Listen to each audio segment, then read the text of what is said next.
right? So those are definitely global questions under a common theme of how do things work. So I do encourage some of you, I think well, for all of you actually, but at least those of you who are not afraid of math and are not afraid of thinking globally, to consider a career in academic finance and academic economics. Those of you who are more hands-on and are more interested in practice, there are definitely jobs out there for you guys, and I know that you're getting great co-op jobs, and you're definitely going to be getting, well, not going to, but you're very likely to be getting good, great job offers. I always compare, when someone asks me, well, when someone comes, for example, to my office and says, what do you think about these two co-op opportunities? Because I can't figure out which one, I kind of like both.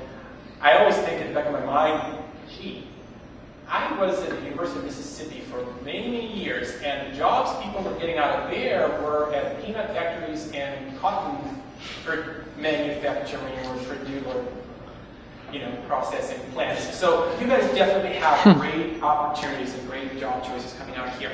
Those are either investment banking, if you are not afraid of long hours and serious commitment of your nervous system.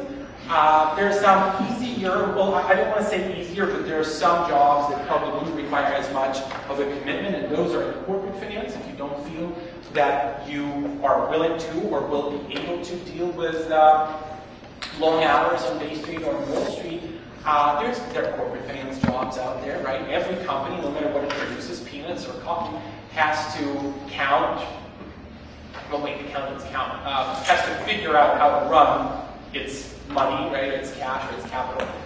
So those jobs are definitely out there. An industry that a lot of economists and a lot of financial economists think will be booming in the next several years or several decades to come is personal financial advising. Because if you think about what got us into the last crisis and what has been getting us into many other crises, is that a lot of people, a lot of individuals on the street and in small towns across this continent don't really understand what to do with their money and how to manage their money. And there's not that much advice out there on this. I mean, if you think about it, yes, some people have pension plans with their employers, but are those pension plans enough for the retirement that they're hoping for? You need financial advice for this. A lot of people don't get that financial advice, right? So a lot of economists say that the government should actually sponsor an industry in financial services and financial planning, so maybe that's where we're going. So this is another opportunity for you guys. So there are plenty of opportunities out there. Once again, I would really hope that some of you guys will choose the route that I chose, because it's definitely the exciting one. And it does take long hours, but only if you want to be there for long hours. So that's it. And I'm sorry that I ran definitely over time. So thank you. Great.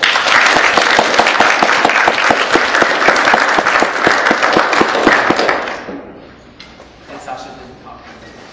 It's really, that's all I'm trying to learn. Okay.